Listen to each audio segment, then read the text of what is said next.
Estas terras son nas que se mestura a forza ancestral do mito cun patrimonio monumental dunha riqueza incontestable.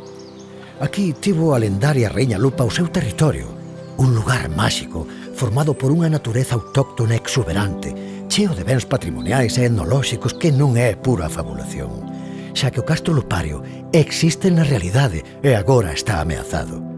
A este hai que engadirlle o Pazo do Faramello, a aldea de Angueira de Castro e o Camiño Real portugués, tamén o campo de petroglifos e restos romanos que son a testemunha dos habitantes ancestrais deste lugar. O Castro é un dos poucos declarados como candidato a ben de interese cultural. O Pazo Barroco do Faramello é o último pazo do Camiño portugués antes de chegar a Compostela. Este alberga a primeira fábrica de papel de Galicia, un xardín con hectáreas de especies autóctonas e o Xardín do Recordo adicado ás vítimas do accidente do AVE. É a aldea de Angueira de Castro que, ademais do seu excelente estado de conservación, forma parte do Castro converténdose na súa porta de entrada e alberga a torre vixía da primeira liña de protección do mesmo. Estamos en pleno Camiño Real portugués, que constitúe o xérmolo da tradición xacobea, e neste contexto xeográfico hai que mencionar tamén a Carballeira de Francos, que conserva a feira medieval máis antiga de Galicia, e o seu cruceiro gótico datado no século XIV, catalogado como ben de interese cultural. Tamén destaca a Ponte de Paradela, de orixe romana, que se ergue sobre o río Tinto na zona divisoria dos concellos de Brión e Teo, nunha bella ruta comercial de peregrinaxe.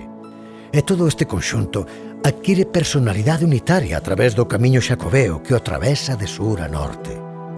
Converxen nesta zona un patrimonio inmaterial, é dicir, o mundo do mito e da fabulación cun patrimonio material de primeira magnitude. Pero sobre esta riqueza pende unha gran ameaza. Un proxecto moi avanzado de instalación dunha liña eléctrica de clase especial, cunha potencia de 220.000 voltios. Cruzaría coas súas torres de 60 metros de altura entre o Castro Lupario e a aldea de Angueira, o que constitúe unha fenda radical para a supervivencia deste conxunto unitario. Pasaría ademais por riba do Pazo do Faramello e atravesaría o Camiño portugués, provocando unha tal arbórea de 200 metros de ancho en todo o treito. O resultado evidente é que quedaría estragada a paraxe natural e o conxunto patrimonial, ademais de outras paraxes da contorna que implicaría a perda de calidade de vida dos veciños da aldea por mor da alta radiación electromagnética característica das liñas de alta tensión. Xuntaránse varias catástrofes, a medioambiental, o risco para a saúde, pero sobre todo a patrimonial cun estrago de incalculable magnitude.